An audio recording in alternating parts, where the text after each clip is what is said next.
तो सभी विद्यार्थी जी को दिल से जय हिंद।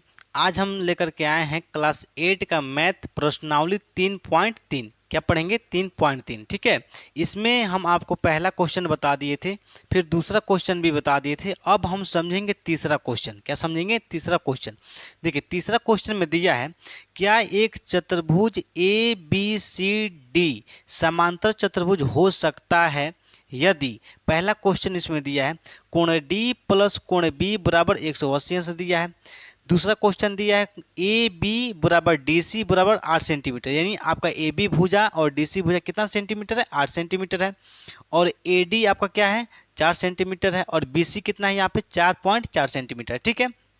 तीसरा क्वेश्चन दिया है, कोण ए बराबर 70 अंश और कोण सी बराबर 65 अंश। ठीक है, तो इसको हम एक एक करके हल करेंगे कि आपका समांतर चतुर्भुज हो सकता है कि नहीं हो सकता है। ठीक है, तो चलिए यहाँ हम देखते हैं, यहाँ समझेंगे। देखिए, दिखाई दे रहा है जिस हिसाब से, साफ दिखाई दे रहा है? आवाज़ क्लियर है? आप कमेंट में ज़रूर बताइएगा आवाज़ क्लियर होगा तो। ठीक है, तो चलिए यहाँ पे हम पहला क्वेश्चन देखेंगे।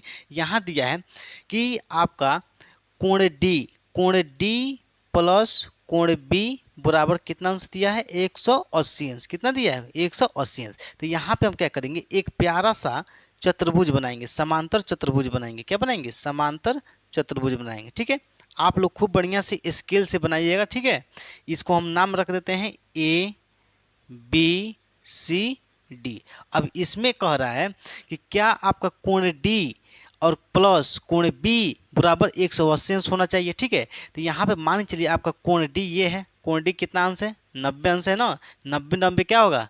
180 होगा। और फिर से कोण बी कितना है? 90 है। क्या है? 90। तभी तो आपका 180 अंश होगा।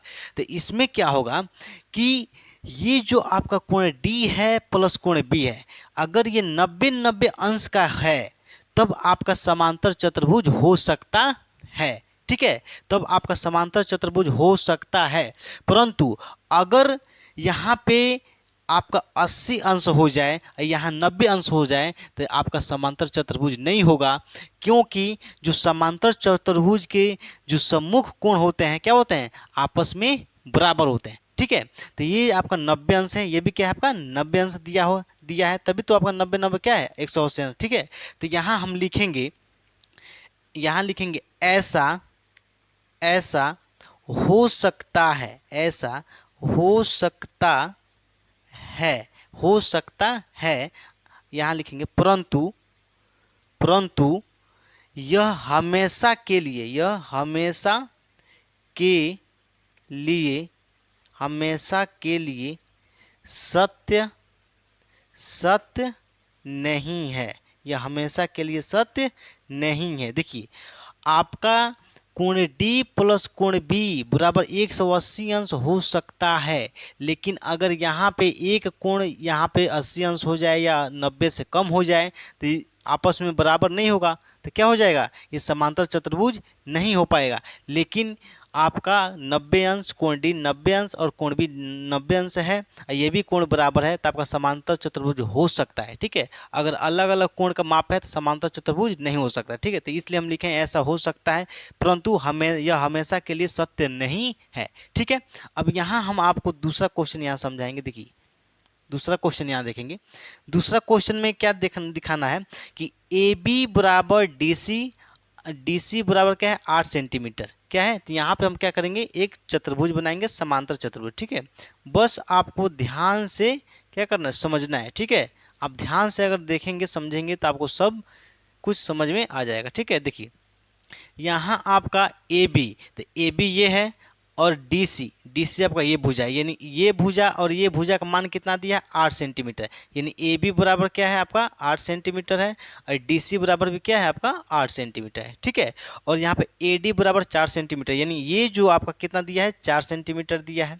और ये आपका बी सी कितना दिया है? 4.4 सेंटीमीटर दिया है। अब आप बताइए, क्या ये आपका ए बी सी डी जो समांतर चतुर्भुज है, क्या ये आपका समांतर चतुर्भुज होगा कि कि नहीं होगा, बताइए। ये आपका समांतर चतुर्भुज हो सकता है कि नहीं हो सकता है? तो नहीं हो सकता है। क्यों? क्योंकि देखिए आपका ए बी और डी सी क्या है, बराबर है, यानी 8 सेंटीमीटर ए बी है, 8 सेंटीमीटर ए बी है। लेकिन आपका जो ए डी है 4 सेंटीमीटर है और आपका बी सी है क्या है, 4.4 सेंटीमीटर है।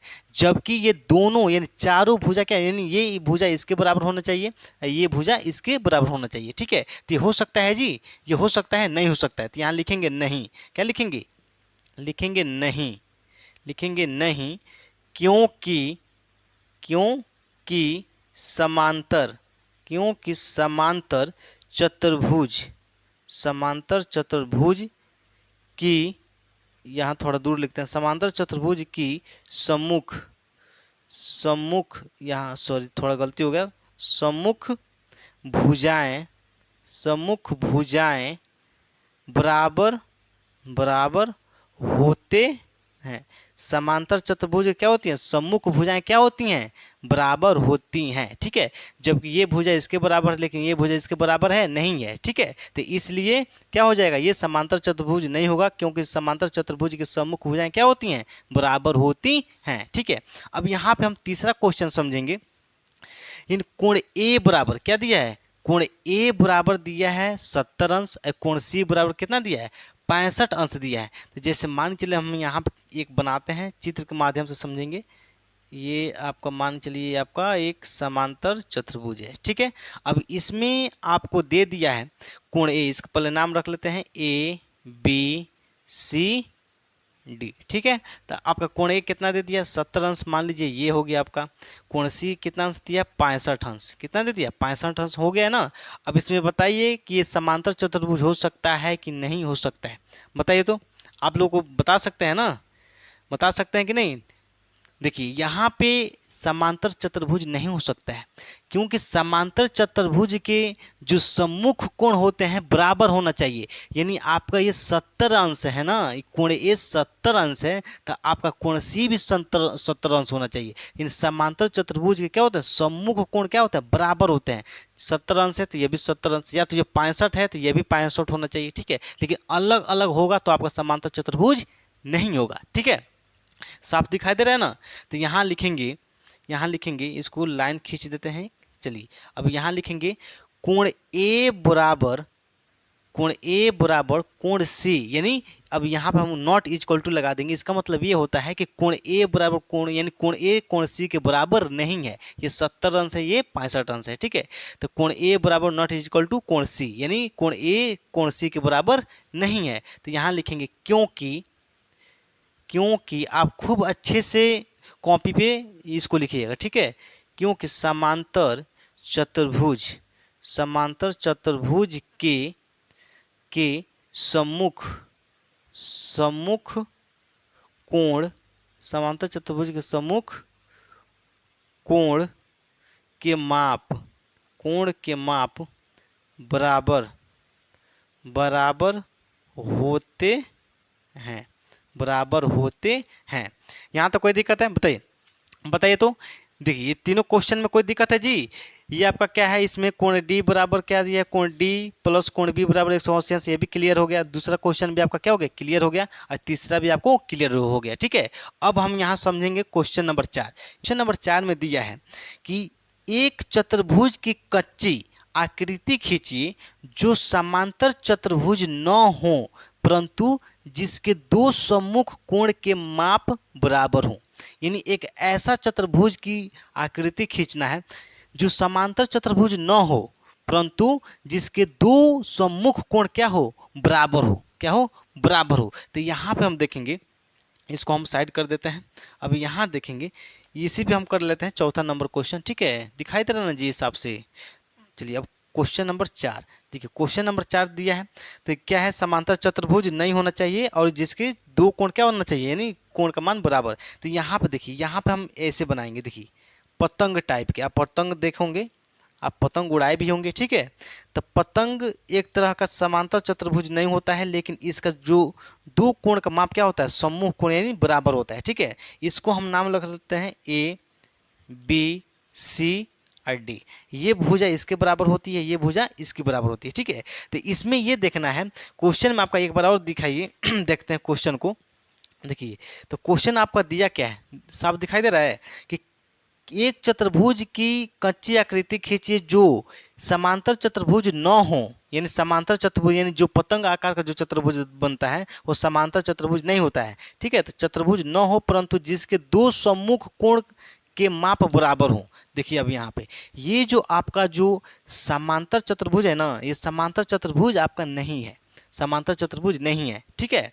तो ये इसमें क्या है कि आपका कोण बी और कोण बी, ये जो सम्मुख कोण का माप क्या होता है, इसका बराबर होता है, क्या होता है, बराबर। लेकिन ये जो कोण होता है ना, ये इसका कोण यानी कोण ए कोण सी बराबर नहीं होता है। कोण ए और कोण बी का जो मान होता है ये बराबर नहीं होता है, केवल कोण बी और कोण डी का मान क्या होता है, बराबर होता है, यानी ठीक है। तो इसमें दो सम्मुख कोण का माप क्या होता है, बराबर होता है, क्या होता है, बराबर होता है। तो ये है आपका क्वेश्चन नंबर 4 का आंसर। आप इसमें इसी डायग्राम को यानी जैसे पतंग का आकार होता है वैसे ही आप पतंग का आकार का बना सकते हैं और इसमें दिखा सकते हैं कि दो सम्मुख कोण क्या होते हैं, आपस में ये बराबर होते हैं, क्या होता है, आपस में बराबर होते हैं, परंतु ये कोण इसके बराबर नहीं होते हैं, ठीक है। तो समझ में आ गया। इसमें देखेंगे, इसमें जो 5वां क्वेश्चन नंबर है ना, देखिए 5वां क्वेश्चन नंबर है 6ठा और 7वां और 8ठा, ठीक है। इसको हम अगले नेक्स्ट वीडियो में समझेंगे, क्या करेंगे, इसको हम अगले नेक्स्ट वीडियो में समझेंगे, ठीक है।